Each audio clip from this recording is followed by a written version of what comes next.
தமிழக அரசின் வெற்றி திட்டங்களான அம்மா உணவகம் மற்றும் அம்மா குடிநீர் திட்டத்தை தொடர்ந்து அம்மா வாரச்சந்தை திட்டம் வரும் ஆகஸ்ட் 15ஆம் தேதி சென்னையில் தொடங்கப்பட உள்ளது. இதுகுறித்த செய்தி தொகுப்பை இப்பொழுது பார்க்கலாம். தமிழகத்தில் முதலில் தொடங்கப்பட்ட அம்மா உணவக திட்டத்தின் மூலம் ஏழை எளியோர் 3 வேளைகளிலும் பசியாறி வருகின்றனர். இதைத் தொடர்ந்து அம்மா குடிநீர், அம்மா சிமெண்ட் என பல்வேறு உன்னத திட்டங்கள் தொடங்கப்பட்டு மாநிலம் முழுவதும் செயல்படுத்தப்பட்டு வருகின்றன. இதைத் தொடர்ந்து சென்னை மக்கள் பயன்பெறும் வகையில் தமிழக அரசின் சார்பில் அம்மா வாரச்சந்தை திட்டம் கொண்டுவரப்பட உள்ளது. இதில் தமிழக அரசின் வேளாண் துறை, ஆதி திராவிடர் துறை, சிறைத்துறை மற்றும் கால்நடைத்துறை என 25 துறைகளின் பொருட்களும் 45 வங்கிகள் சார்பில் அதன் வாடிக்கையாளர்களின் குறிப்பிட்ட பொருட்களும் விற்பனை செய்யப்பட உள்ளன. இத்திட்டத்திற்காக ஆர்கே நகர், மெரினா கடற்கரை, அசோக் நகர் மற்றும் தரமணி உள்ளிட்ட 9 இடங்கள் தேர்வு செய்யப்பட்டுள்ளன. பல்வேறு மாவட்டத்தில் உற்பத்தியாகும் பொருட்களை இடைத்தரகர்கள் இல்லாமல் நேரடியாக சந்தைப்படுத்துவதால் உற்பத்தியாளர்கள் மற்றும் நுகர்வோரும் அதிக லாபம் பெறுவார்கள் என வணிகர்கள் தெரிவிக்கின்றனர்.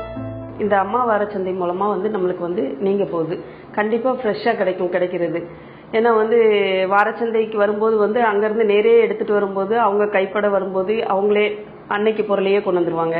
ரெண்டாவது கண்டிப்பா 5-6 கை மாறாது. அப்படின்னும் போது அவங்க இப்ப 40 ரூபாய்க்கு விற்க வேண்டிய பொருளை அவங்க 50 ரூபாய்க்கு ஈஸியா கொடுத்துருவாங்க. 100 ரூபாய்க்கு நம்ம கையில கிடைக்கிறது தடைப்படும்.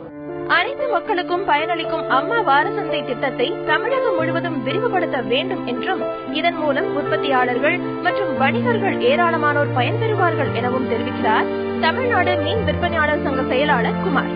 ஆடு வளர்க்குறவங்களோ, ஆண் கோழி வளர்க்குறவங்களோ எல்லாமே வராங்க. அதுல முயல் வளர்க்குறவங்க எல்லாமே அதுல வராங்க. அப்போ பாத்தீங்கன்னா வெளியே 200 ரூபாய் கிடைக்குன்னா 150 ரூபாய் கிடைக்கும், கண்டிப்பா கிடைக்கும்.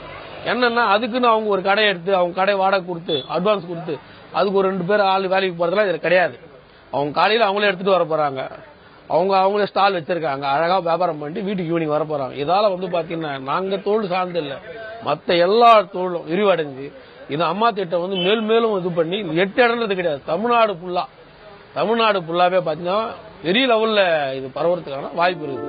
தமிழக உள்ளாட்சி தேர்தலுக்கு முன்பாக அம்மா வாரச்சந்தை திட்டத்தை தொடங்க வேண்டும் என்பதில் தமிழக அரசு தீவிரம் காட்டி வருவதால் வரும் ஆகஸ்ட் 15ஆம் தேதி இத்திட்டம் சென்னையில் தொடங்கப்பட உள்ளது.